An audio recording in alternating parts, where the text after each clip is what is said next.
Hey guys, Femi Lambers, and I'm here with my client Kyle, who just came off of a $20,000 profit month since joining us. Kyle, how's it going? Going good, going good. How you, Femi? How you doing, man? Doing very well, very well. I'm excited to talk about your success and how things are going for you so far since joining Lambers. Before we do that, though, man, can you talk a little bit about where you started from and how you got into this wacky little niche of land flipping? Sure, yeah. So I really started doing like infill lots probably a couple years ago. I was just kind of exploring land, and I did a small deal doing infill lots in Florida, like a lot of people do, and selling them to builders. And I did that, but then I kind of strayed away from it. And then 2023, I started to kind of maybe look into doing rural land and sending out mailers and just more experimenting with things than actually, having focus. And I did some deals. Like you just said, with a 20K month up to that point, most of the deals were like, it was probably an average of like maybe 6 or 7,000 per deal. But it proved to me that it could be done. But I just wasn't sure how to really focus on it. So over the past year, I've kind of locked in a little bit more and tried to look at this more of a thing that could be a vehicle to get me to where I want to be in my life. And I guess we'll talk about it, but you helped me a lot with that. So yeah. Awesome, man. I'm glad to hear. Well, yeah, let's get into it. I mean, where do you feel like you were when you kind of started, like before you started working with me? And first of all, like what got you to like want to start working with me one-to-one? Like where'd you find me? Like where'd you see me? So I think I saw you in a Discord, and you had been posting wins that you had. I think that's where I originally had saw you, and then I saw a bunch of your YouTube videos and stuff. And just being forthright and not to make this about like some singular thing, but you're somebody that like I feel like I can relate to, that kind of looks similar to me, and you're doing this, and I'm just like, man, this guy is killing it. And I'm a good amount older than you. I'm about to turn 40 soon, but I'm not too old to realize that I can learn anything from anybody, from whatever age they are or anything.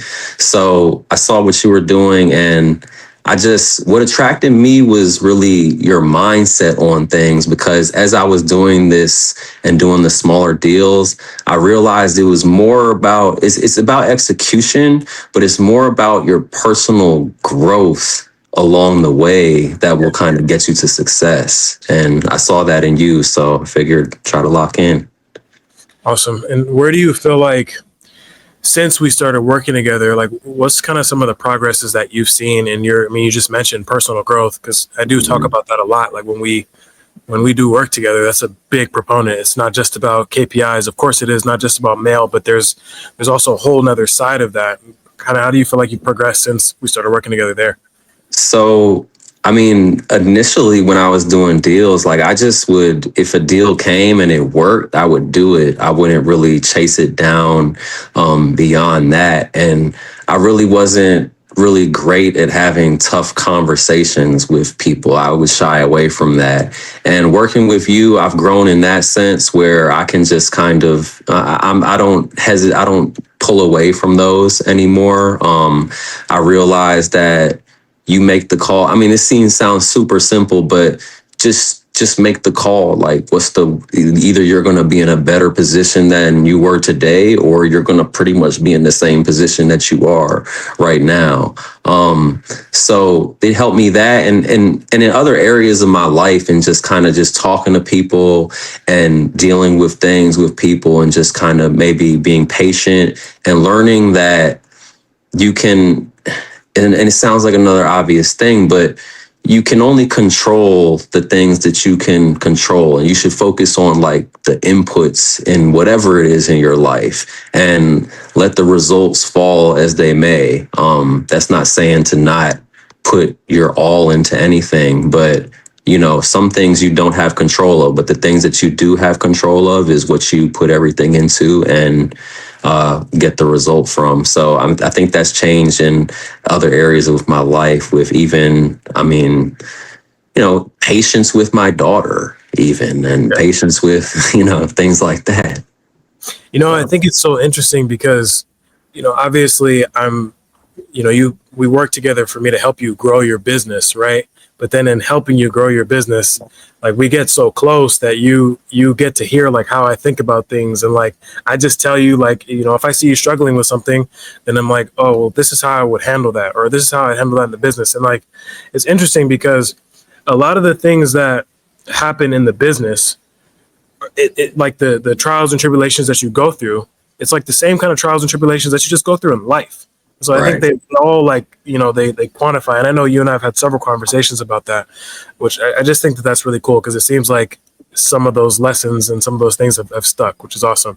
Um, Mhm. Now, when you say we talk about this deal, I want to talk a little bit about this deal and how you got it done and what we did to get that done. Yeah. So, I mean, it was in Pennsylvania. I got a call back one day from a seller. This was like probably 2 months after I started working with you. The first campaign I did, it didn't, there wasn't much from it.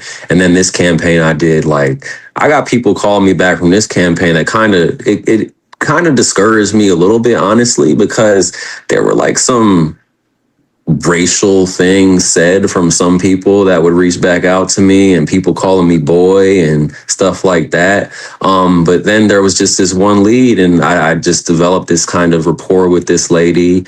It wasn't something that I could buy and flip, but it was something that had the opportunity I could double close on. And I worked it out with her. I had some bumps in the road where when I ended up finding a buyer, they wanted to use their own title company, even though I kind of offered that I would cover their closing costs if they used the one I wanted. But everything went well with that. But the title company like switched title agents. Someone got fired in the middle of the deal. And so it got some things delayed, but I kept contact with the seller to make sure that they were, confident that the process would go along smoothly. And then the last bump in it was there was like a memorandum that the title company found, or a first right of refusal that a solar company had. But the seller actually had canceled that contract in the past, and I had to kind of work through that and get it situated so that the deal could actually go through. But everything ended up working out. You helped me with the funding and everything, and it was smooth from there. And it just proved to me that, I mean, it doesn't really take that many deals, like you just focus on the leads that you have and do the best you can with them and squeeze the most out of them, and you look up. And I mean, so many things are possible. It really kind of opened my mind to what's possible, especially in this business. Can you talk a bit more about like what you feel like is possible after you get the check or after you receive the wire transfer? Because I know it's like I remember for me when I before I made any money flipping land at all, it was always like it's like a concept. It's like a concept. Like this could happen, but it's totally different when you see 20 or 30 or 40 or $50,000 or even more sitting there. Like I just know for me that just opened me up so much. So like, can you talk about how that opened you up? Yeah. So I mean, the first thing I thought about was like, okay, so like there's 12 months in a year.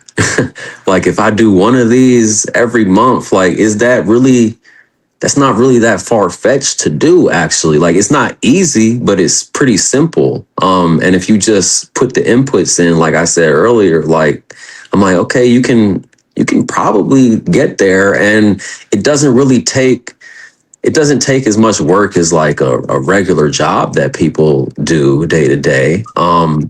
And it just made me think, okay, I could really create, time freedom, financial freedom. And, my goal isn't really necessarily to quit my job even.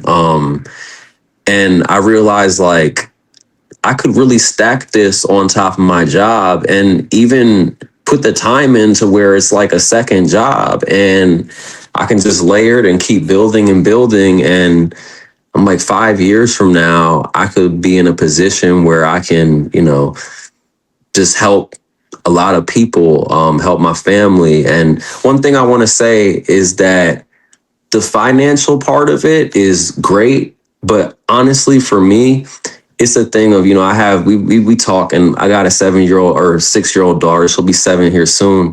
And I want to prove to her that in her life, anything is possible, as cliche as that sounds. Like, I want her to look at her dad and be like, oh, well, he did that. So why can't I do whatever it is that she wants to do, and instilling confidence in her through that? So not just the financial part, and growing into a person that, just is gonna raise her and make her the best that she can be. And it sounds weird that that might be coming from like some finance. It's not even about the finances. Like I said, it's the personal growth is part of this business that I love, because in order to be successful, you have to have a certain mindset and be able to overcome hurdles that you face, and reservations you may have. And you almost made me, actually not almost, I did tear up with the daughter comment, because I really resonate with that, because I do this exact same reason why I do everything that I do is for my daughter. So I really resonate with that, because you're right, it's not really about the money, but it is about that, but it's also about showing them like, hey, look at what I was able to do, and if I can do this, then you can do it too. And you brought up a lot of things that I want to speak to, but the personal growth aspect of it, and like, you did not know anything about land flipping, what, 3 years ago? Yeah, nothing. I mean, I didn't even know it was a thing. Right. That's your late 30s, and you've been working your job, stacking up your money, but then you find something else, and like for you to like learn that, like just like for you to learn that and continue to learn it, and then like double down on learning it, and then get more help, and like, okay, I know there's more, and just stay consistent with it. I mean, that alone is just like, that's worth everything, because then that's something you can show later on, like, hey, this is what I was able to do. When people called me boy, and the maybe the first campaign didn't work out how I thought, I stayed consistent. We kept getting on calls. We kept going over your pipeline, making sure that everything was good, so on and so forth.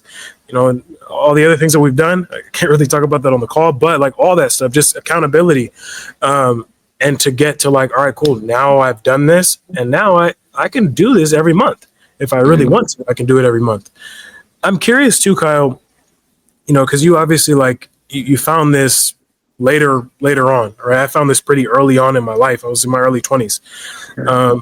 So I want you to kind of like talk about your background a little bit, and like how finding the land flipping model, and then maybe even finding me, like kind of like just change things for you, from like, going to work. I know you're a software developer, doing that, and then going to like pretty much running your own business for yourself. What has kind of been like the mindset shifts in that, and like how have you tried to like what kind of shifts and changes did you have to make in order to be able to get here, would you say? So I think it's, I'm not around a lot of people that would even consider doing things like this.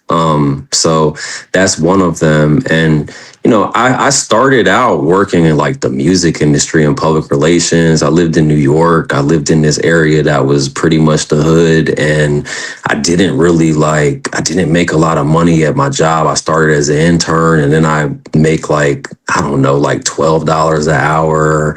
Things were going well there a little bit, but then they kind of, it was like a dead end. I ended up having to move back home with my mom for a while, and working a temp job while I'm here. I ended up working a job, which is crazy to circle back to real estate, where I was like working for a company taking photos of houses and listing the houses. And that was like only so much. And I went to a boot camp after that, and that's how I became a software developer. I put money down to learn that, and that's part of why I had no hesitation like working with you, because that right there showed me that, you know, if you want to do something and you put your money towards it and your commitment towards it, you can do anything. But then when I'm a software developer with my job, you know, everyone is focused on the job as they should be, but a lot of them are just solely focused on that. And there's no like other interests outside of that, and no like entrepreneur like mindset. And for me to get there, took a lot, because, you know, no one in my family, even forget my friend group, even just my family, you know, my mom, she had a job and she retired and she had a nice pension with her job and stuff like that, and that's not really something that you're going to really see much of these days. And I just had to adjust my mindset that, okay, you know, I got the software development job, and it like doubled or tripled my salary from where I was before that. But I'm all type of person that always wants to think of like, well, what more is there? Like what more is there out there that could be done? What more is there? And seeing a lot of the stuff that I've seen in Discord that you post and seeing your videos, I'm just like, wow, like you should never have a ceiling on what, like the ceiling is whatever you have in your mind. Like there isn't really a ceiling. Like if you think that, you know, oh, I can make, you know, I can make maybe 200,000 a year doing this, but, you know, I don't know about, like, no, then you're only going to make that much. Like it really is. And that's what I've got from you working with you the most, is the whole mindset set aspect of it. And I don't want to sound like all crazy about it, but it's things that you don't even directly tell me, but that I gain from conversation. Uh-oh. What the hell happened?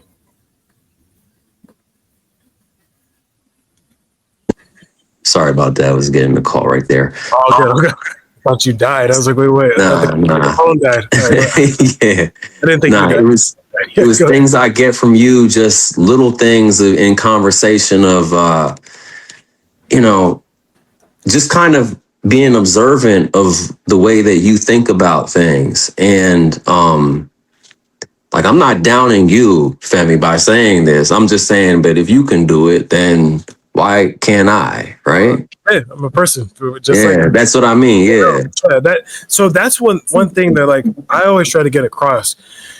The only thing that's extraordinary about me that I believe, and not to be, you know, all that, but is my work ethic and my mentality, because I refuse to let anything defeat me, regardless. I mean, on a day-to-day basis, you know, we go through so many different things, right? We all kinds of punches and blows, and I think a lot of the time people will try to make it seem like they never deal with anything. So you think that like you think that like, oh, I'm just dealing with stuff and like these people don't have punches. Like, no, I take all kinds of L's and punches and all the time. I just get back up. And I just believe in myself so much that like I'm not gonna let a little, you know, trip up stop me. Or like I'm not gonna let some sellers have called me the N-word and boy and threatened to show up at our house. All kinds of stuff has happened. So I'm gonna let that stop me from getting to where I want to go. And I think the other thing too is like you mentioned about just the mindset part of it. I've always seen that you get exactly what you ask the world for. So if you ask the world and say, hey, I want to be able to make $500,000 and I think that that's what I can do, then that's probably what's going to end up happening somewhere or another. You usually get that if you match the work. And I think a lot of people just set their ceiling too low. Yeah. So I think if you think that like, yeah, you know, I'm doing like $5,000 deals or $6,000 deals, but I want to be doing $20,000 deals. I want to be doing $30,000 deals. Well, then if you just set the precedent at the smaller deals, that's what's going to happen for you. You won't find a way to like go and get the other deals, which is it's true because I've seen that happen in my own life and everything I've done. So Yeah, no, I agree. And my whole thing is, I even when I was getting the smaller deals, I was like, let me find a way to maybe add another zero onto this or double it. And that's how I'm looking at this last one that I had. Okay, how can I basically, just double this and then from there double that again? And it's the same amount of work. It's just being maybe more strategic or smarter about it. And yeah, man, I just think that, our limits are whatever we believe. Like, if you think it's true, then it probably is. Yep, absolutely. Now, I remember talking to you early on, and you were talking to me about, you talked about your daughter, and I want to talk about this a little bit because it does, it really does resonate with me. We're both fathers of daughters. Mhm. You said that you guys were driving, and she was like pointing out land. She was like, "Oh, hey, Dad, look, that one's for sale. That one's for sale." Like, and you talked to me about like how that, and I'm sure maybe you have these things in your mind of like expansion of the business, even for her and like what she's seeing and like things that you're showing her.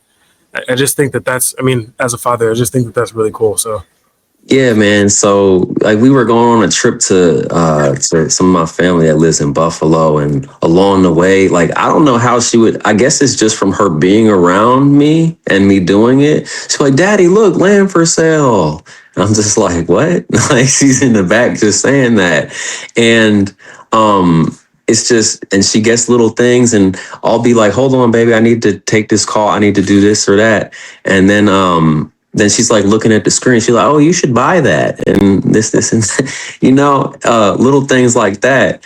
And yeah, I want to expand it. And something that you probably I don't think we've covered, but my father passed away when I was like a teenager, and so I look at that as not to be somber, but we all have a finite amount of time, and I want to make sure that I do everything that I can to instill things into her, whether she does the land business or not. There's lessons that she can carry from seeing me do this into whatever she does. yeah, And I just want to make sure that I create the best life possible for her. I mean, the deal that I did, I mean, I I did. I've taken the profits and reinvesting them, and I took like $300 and like I just bought this car for her. You know what I'm saying? That was my present basically I love it. for doing a deal. I love So that's what it's about for me. And like you say, it's nothing like being a girl dad and just being a father in general. You have a responsibility for somebody else, and even if you're not a father or anything like that, I mean, you just have to. I think proving to yourself also is a big thing, that you can accomplish some things, and proving to yourself that you're going to do whatever it takes. Because I had it in my mind, and I still do, that the only way you can lose is if you just quit and stop. Otherwise, it's impossible to lose. it. Absolutely. I also want to talk about gosh, there's a lot I can cover on this episode, but I don't want to go too deep. Some of these conversations should be not recorded. Mhm. From a technical aspect, how do you think that working with me helped you from before? Like what differences have you seen like from before working with me to like currently now? Like from a technical aspect of like maybe tracking your KPIs or CRM stuff or just different things that you've noticed or changes that you've noticed. Yeah, I think being more organized in my CRM, I could still do better. I think having follow-up scheduled for everything, you help with that a lot, and tracking my KPIs and really knowing like where every dollar is going and how to make the most of every dollar. That really helped me a lot, because I wasn't really like looking at things like that initially. I was just looking at things like, let me just send some mail and see what happens, which can work, but once you understand and have the KPIs, you can realize that actually this isn't just luck. Like there's actually like data behind it that you can reverse engineer it to get to where you want to go. So It's really interesting because obviously help a lot of people do this. And I think a lot of people think that it's like playing the lottery almost. And I Hmm. think most people will think as well, like, okay, if I send my first mailer, well, then I should be able to make $100,000 back on the first mailer. Right. And that's not the case. I mean, you even said like my first campaign didn't do what I thought it was going to do, but the second one did, right? Hmm. Then it's like even that first campaign that you sent out, there is a residual effect to that. So maybe 3, 4, 5 months from now, you get a couple calls from that mailer that's like, "Hey, Kyle, we're ready to sell," right? And I think that that's one thing to like, just playing the long game versus knowing that like, hey, this is something that just happens overnight, and you're gonna make hundreds of thousands of dollars. Now, obviously, like there are cases in where you can do that, but you have to be able to play the long game if you're gonna make hundreds of thousands, if not seven figures, doing this. So You know what? I think that that's the and I'm gonna walk upstairs 'cause I gotta plug my phone in.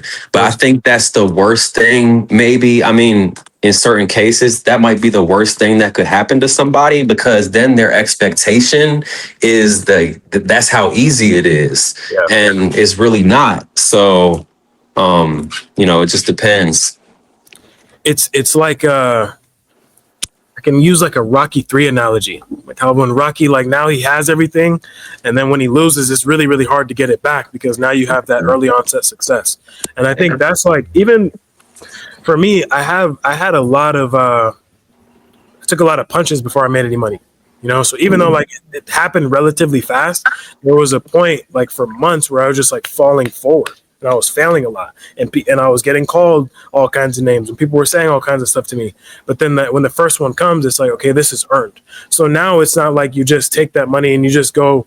I've seen people do the stupidest things with money ever. And I'm sure you have too. It's not like, oh, I'm going to take this, Mhm. blow it. No, I'm going to reinvest this back into my business so I can expand, and that helps you grow even more. But when you I get mean, the go ahead. cliches are cliches for a reason. Easy come, easy go. Like you value it more when you really actually see all the work that it took to get to it. Right, And then you might like, yeah, of course, you want to enjoy some of it, but once you realize that, like you're saying, reinvesting, once you realize where it can go, like you probably will just funnel everything into it right. and just get to where you want to go and live a life where you go on a vacation in France, When you talk about expansion and like reinvesting, can you talk to me? I mean, you don't have to. Some of the stuff is off camera, but like, can you talk to me a little bit about what your plans are for scaling your business and where you want to take it to next? Yeah, I mean, I want to just my initial goal was just to really make as much as I make at my job doing this, which is like mid hundreds. And now I'm just like, yeah, that's probably a little low, and I think you could easily get to 1 million if you just target the type of deals that you want to target. So I'm gonna keep having this. I'm gonna keep working my job. I'm gonna keep doing this, and it's on the side, but I'm not doing it as on the side. I'm doing it as a real business, and eventually scale up to where maybe I have some employees here to help me get to that million, and just kind of reinvest that into other things, whether it be land or just I'm looking into all of that, but just to keep building and stacking it and stacking it. That's what I'm thinking for the next 4 years. Like I'm just focused on doing deals, and stacking it, reinvesting it, and maybe eventually I can get out of it and not be so hands on with everything. Yep. But yeah, just stacking it and letting things compound, because like this is a business where I feel like that's evident, like whether it's the deals that you have where you have some in the pipeline, and then you might have a month where you have a ton of deals lining up to close at the same time and it's a crazy month, or just the mail that you send, like you just said, you're stacking it up, and now you're getting phone calls from mail that you sent 3 months ago Yep. and you probably forgot about it. And that's why I think you should focus on the inputs, because like you can't control when somebody's going to call you, but if you send enough mail and do enough marketing, like people will call you, and people will call you from, their situation might change from one day to the next or one year to the next. So, Right. There's so many things I have to say in response to this. One of the first things is you talked about keeping your job while you're doing this as well. And I think that's a really important aspect for people that are already working their jobs, or maybe they have a high paying career, maybe they are in a business already. I do think it's really important for them to keep that as they build this up. And like I would say maybe I'm an outlier because I started this so young.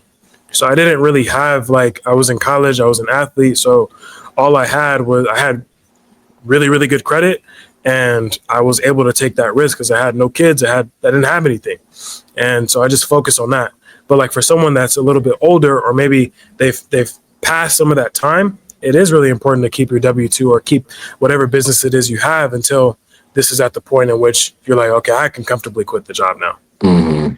And so I think that also, though, on to that point, Mhm. yes, you need to make sure that, like, you need to make sure that you can stay afloat and like take care of your responsibilities. At the same time, though, I look at it also like, okay, I can do that, and now I feel like I can't afford not to do this, because Yeah. what's the world going to look like in 5 years, 10 years? And if I mean, the land flipping business even has changed so much in just the past like year A few or two months. A years, you few know? months. Yeah. Yeah. So, but if you're in it at least a little bit ahead, you can, down the line, that'll pay off so much. So I'm at the point where, I feel if you can take care of your responsibilities, like, it's something you can't afford not to do, or at least not to, at least explore it. And even I hesitate saying that, because I feel like when you do something, you really have to commit to it to actually see the results. If 8 months go by and nothing happens, like, are you just gonna quit? I liken it to, so if you walked across America, right?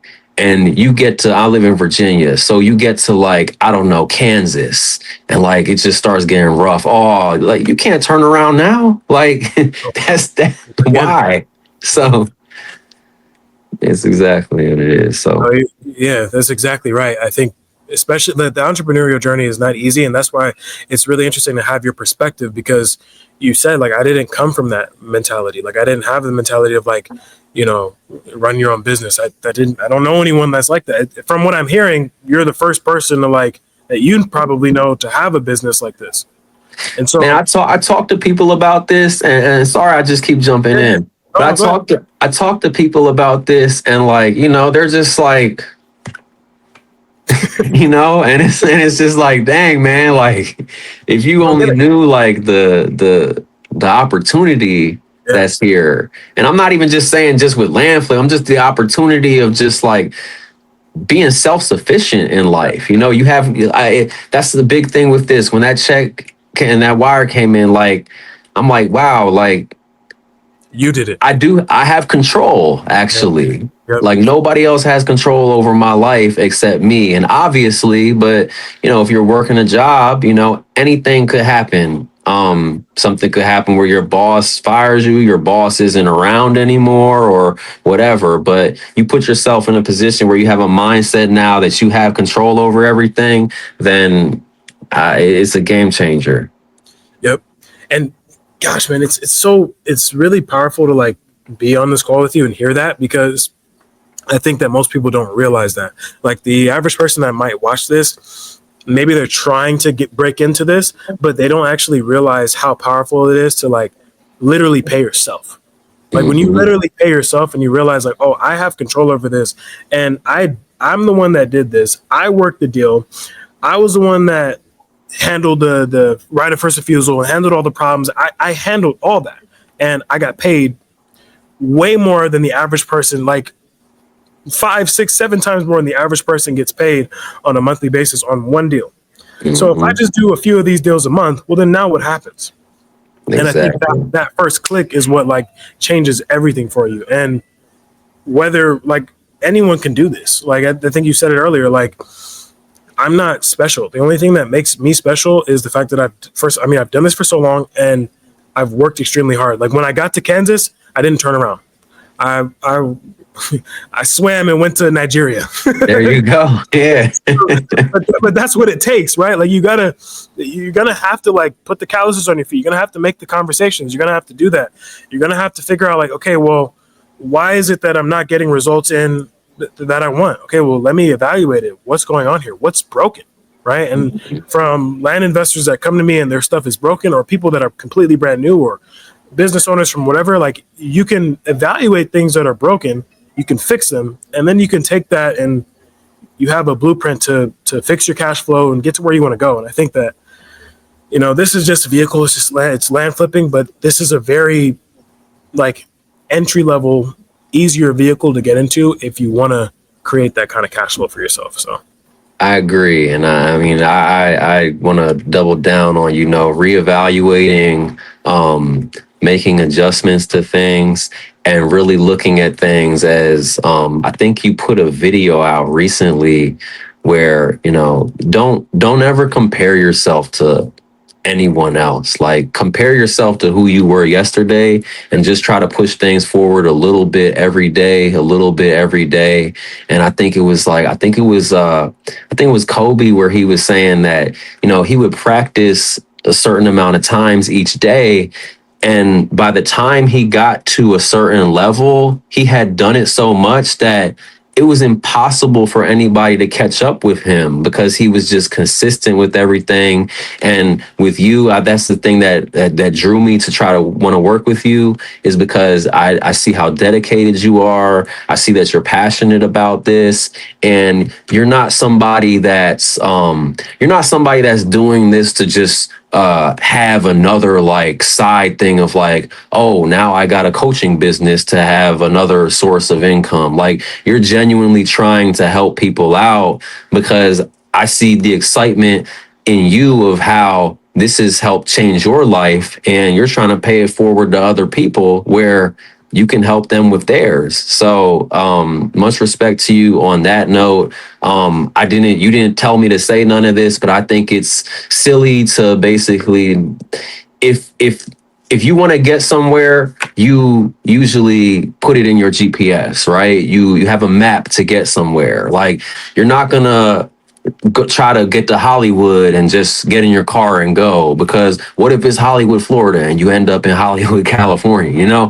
like, so it doesn't make sense to do that. So why in life wouldn't you, if you have the opportunity to work with somebody that has the experience, has made the mistakes before, has had the successes before, why wouldn't you work with them? And you are like, the biggest thing I got from you was just the mindset, and you were somebody to hold me accountable for the things that I was doing. And even sometimes we would get off calls and I'd leave and I'd be like, man, I could be doing a little bit more. And just having you there to help out has been basically just there's no value I could put on it. And I just respect so much that you're doing this out of your heart and trying to really help people. Nothing is free in life, but the thing is, you're not trying to, there's a lot of people that just try to take advantage of where they are, and let me layer this with this business now, and I'm good at this, so let me layer that with this. And it doesn't come off to me that you're doing that at all. You're doing this out of love and trying to help people change their lives. So much respect to you for that. 100%, man. I really appreciate that.